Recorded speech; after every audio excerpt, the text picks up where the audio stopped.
Hello everyone, আসসালামু আলাইকুম। আশা করছি সবাই ভালো আছেন, সুস্থ আছেন। আমরাও ভালো আছি আলহামদুলিল্লাহ। নতুন আরও একটা ব্লগে সবাইকে ওয়েলকাম করছি আমার চ্যানেলে। আজকে সকাল সকাল আম্মুকে বলেছিলাম পরোটা খাবো, আর সেটা আবার ডুবো তেলে ভেজে তারপরে।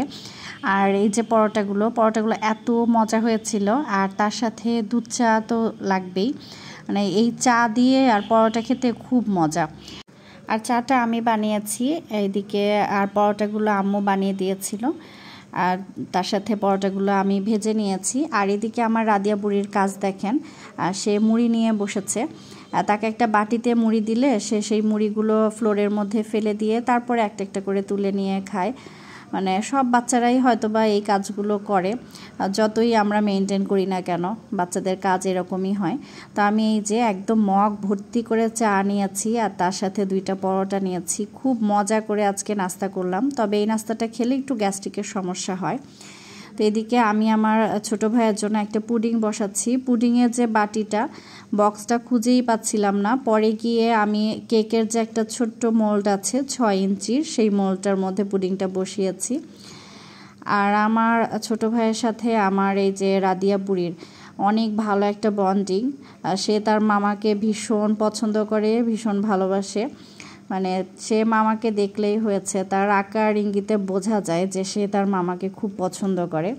কিন্তু আমার বড় মেয়ে, তার আবার মামার সাথে খুবই খুনসুটি চলে। সারাটা দিন মামাকে বিরক্ত করবে, তারপরে এটা সেটা বলবে, মানে যতভাবে জ্বালানো যায় সেগুলো সে করতে থাকে। কিন্তু ছোটটার আবার মামার কোলের মধ্যে যেভাবে থাকতে পছন্দ করে। তো একটু মেমোরি হিসেবে রেখে দিলাম ভিডিওটা। আর তার মামাও আবার দেখি যে ছোটটাকে একটু বেশিই ভালোবাসে, বড়টাকেও ভালোবাসে, কিন্তু বড়টার চাইতে ছোটটাকে আদর করে বেশি, আর বড়টাকে একটু বিরক্ত করে।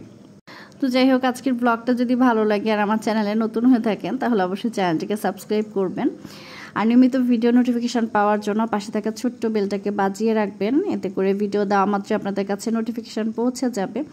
আর লাইক কমেন্ট শেয়ার করতে ভুলবেন না, অবশ্যই একটা লাইক দিয়ে দিবেন, আর কমেন্ট করে অবশ্যই আপনাদের মতামত জানাবেন। আজকে 2 দিন হলো আমার আম্মু আছে, তো যার কারণে না আমার কোনো কাজ করতে হচ্ছে না। 2টা দিন একদম ফ্রি সময় পার করছি। তো গতদিন দেখেছেন যে আমি 3 পিস বানাতে দিয়ে এসেছিলাম, তো তার মধ্যে এই 3 পিসটা হয়ে গেছে। তো এটা একটু দেখাচ্ছি, মানে আমি নিজেও দেখছিলাম আর তার সাথে আপনাদের সাথেও শেয়ার করছি। মানে একেবারেই নর্মাল 3 পিস, একদম বাটিকের বাসায় পরা যে 3 পিসগুলো হয় আর কি। অনেকে হয়তো বা পছন্দ করবেন না, অনেকে কেন বেশিরভাগ মানুষই পছন্দ করে না সেভাবে, কিন্তু আমার কাছে ভালো লাগে সুতি 3 পিস, আর এই ধরনের সাদামাটা 3 পিস পরতেই পছন্দ করি আমি, যার জন্য সেটাই আপনাদের সাথে শেয়ার করি। আসলে আমি নিজে যেমন সেই বিষয়গুলোই কথার মাধ্যমে না চলে আসে, মানে আলগা কোনো কথাবার্তা বলতে আমি পারি না, বা হয় না আমাকে দিয়ে। তো যাই হোক, এদিকে আমি আজকে তো কোনো রান্না বান্না করি নাই, সব রান্না আম্মু করছে। এখানে মটরের ডাল, তারপরে মাছ রান্না করেছিল, এটা ট্যাংরা মাছ আলু দিয়ে, আর তার সাথে খাসির কলিজা, সেটাও আলু দিয়ে। তো দুপুরে সবার মোটামুটি খাওয়া শেষ, মানে এখানে খাওয়ার পরে যেগুলো বেঁচে ছিল তো সেইগুলোই বাটিতে করে অল্প অল্প করে রাখা আছে। আর আমি যে পুডিংটা বানিয়েছিলাম, এই তো সেই পুডিংয়ের কালারটা দেখে বুঝতে পারছেন পুডিংটা ভালো হয়েছে, তবে এটার হাইটটা খুবই কম হয়েছে, যেহেতু মানে বক্স খুঁজে পাচ্ছিলাম না, তো একদম ফ্ল্যাট একটা পুডিং হয়েছে।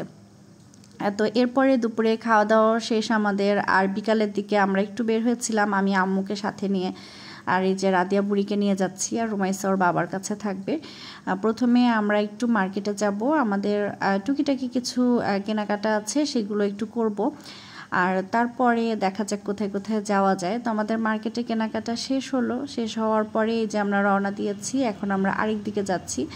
তো চশমাটা ধরে রাদিয়া বুড়ি টানাটানি করে সারাটা দিন, এই জন্য ওকে কোলে নিলে চশমা পরা যায় না, তো পরে আবার চশমাটা খুলে রাখলাম। তো কেনাকাটা শেষ করে আমরা চলে এসেছি নার্সারিতে, আর নার্সারিতে এসেছি গাছ দেখার জন্য যে শীতের কি কি ফুল গাছ আছে। তো অনেক ধরনের গাছ এবার নিয়ে এসেছে, তার মধ্যে এই যে বেগুন, টমেটো, তারপরে কাঁচামরিচ, এগুলো তো অনেকে টবে লাগায় শখের বসে, তো সেগুলোও আছে। আর অনেক ধরনের কাটা মুকুট দেখতে পেলাম, কিন্তু কাটা মুকুটটা আমার কাছে অনেকগুলো আছে, তো সেই জন্য আর কাটা মুকুট এখান থেকে নেই নাই। দেখা যাক আমারগুলো ফুল হয় কি না। আর অনেকগুলো গাছের কালেকশন আছে নতুন, এগুলো সবই শীতের জন্য চারা লাগিয়েছে। তো এখনও আসলে সেভাবে করে কোনটা কি কালারের ফুল সেরকম হয় নাই। আর আমি ইনডোরের কিছু গাছ দেখলাম, কিন্তু নেওয়ার মতো আসলে ইনডোরের গাছ সেরকম পেলাম না। 2টা সিলেক্ট করে রেখে এসেছি, ইনশাল্লাহ এখন কিনবো না, কয়েকদিন পরে যেয়ে কিনে নিয়ে আসবো। আর এখানে কাঠগোলাপ আছে, কাঠগোলাপটা দেখেও ভালো লাগলো। তা আম্মু বলছিল যে বাড়ি যদি কাছে হতো তাহলে কাঠগোলাপ একটা কিনে নিয়ে যাইতো। মানে আমার আম্মুও গাছ পছন্দ করে অনেক বেশি। আর এই যে এইদিকে সব ইনডোরের গাছ।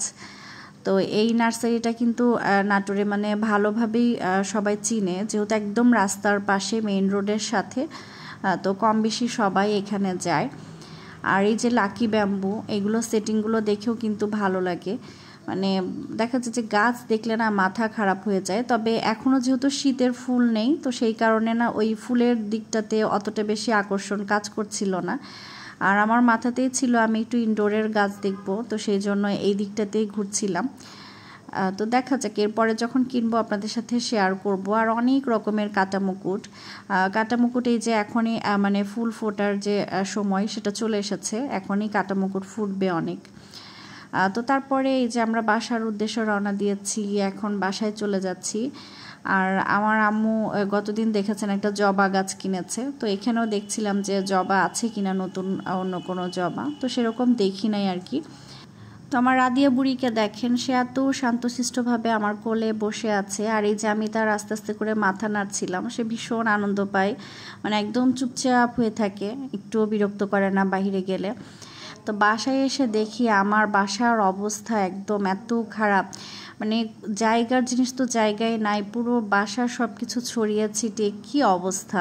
মানে আমি এসে একদম হতাশ হয়ে যাই। তারপরে সব খেলনাপত্র যেখানে যা ছিল সেগুলো ঝটপট করে সব গুছিয়ে ফেললাম। ওরা বাবা মেয়ে সব কিছু ছড়িয়ে ছিটিয়ে একদম খেলাধুলা করেছে। আর এদিকে আমি আবার একটু ব্যাগ গুছাচ্ছি, আমরা বাড়িতে যাব কয়েকদিনের মধ্যে। তো যেহেতু এমন একটা সময়ে যাচ্ছি, এখনও পুরোপুরি শীত আসে নাই, মাঝে মাঝে একটু ফ্যান দিতে হচ্ছে, গরমও লাগছে। আর তার সাথে আবার বাড়িতে যেহেতু আমাদের মাসখানেক থাকা হয়, তো তখন আবার শীতও চলে আসবে। তো এমন একটা অবস্থা যে শীত গরম দুইটার কাপড় চোপড়িয়ে নিতে হবে, তো অনেক কাপড় চোপড় নিতে হবে আমাদের। তো এখানে কিছু নতুন কাপড় চোপড় আছে, আর কিছু আছে পুরনো গত বছরের। তো সেগুলো যেগুলো এখনও ব্যবহার করা যাবে সেগুলো আমি ধুয়ে তারপরে শুকিয়ে নিয়েছি। তো এই সবগুলো এখন ব্যাগে উঠিয়ে নিব। এই ছিল আজকের ছোট্ট একটা ভ্লগ। জানি না আপনাদের কাছে কেমন লেগেছে, যদি ভালো লাগে তাহলে অবশ্যই কমেন্ট করে জানাবেন। আর পরবর্তী ভ্লগে আবারও কথা হবে, সেই পর্যন্ত সবাই ভালো থাকবেন, সুস্থ থাকবেন। আল্লাহ হাফিজ।